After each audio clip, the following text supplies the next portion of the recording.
Hello mga friend, magandang araw po sa inyong lahat. Eto, nandito tayo sa ating mini garden. At tingnan nyo mga friend, may tumubong mushroom. Ayun o, may mushroom dito sa ating mini garden. Tanggalin natin to. Ayan. Ayan o, tingnan nyo. Hindi ko alam kung ang mushroom na ito ay pwedeng kainin. Ayan o. Pwede kayang kainin to?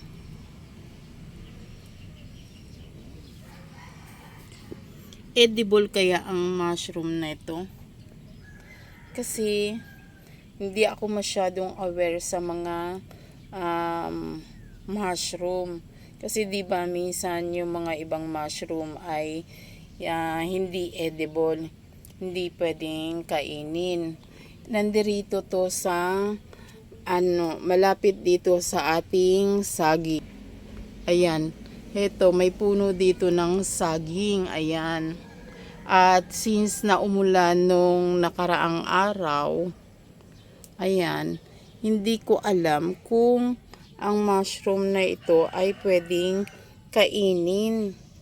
Kasi ngayon lang ako nakakita ng ng mushroom na dito sa ating mini garden. That means ba healthy ang ating mini garden? Ayan, mga friend. Sana comment down below kung pwede siyang kainin. Ayan.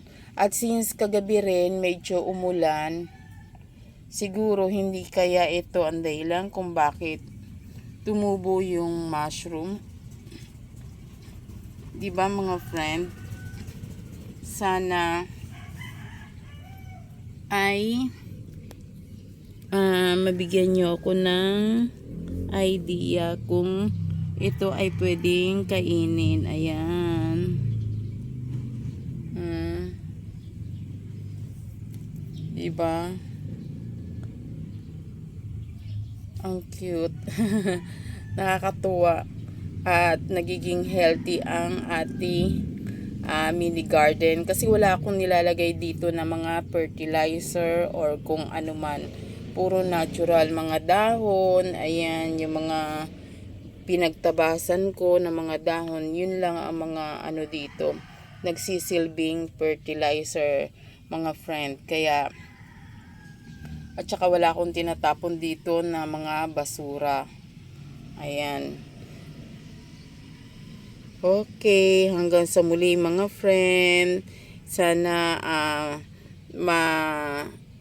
may magbigay ng comment or suggestion kung or idea na itong mushroom na ito ay na pwedeng kainin or ito ba ay edible. Hanggang sa muli po, ito po si Ate Lek.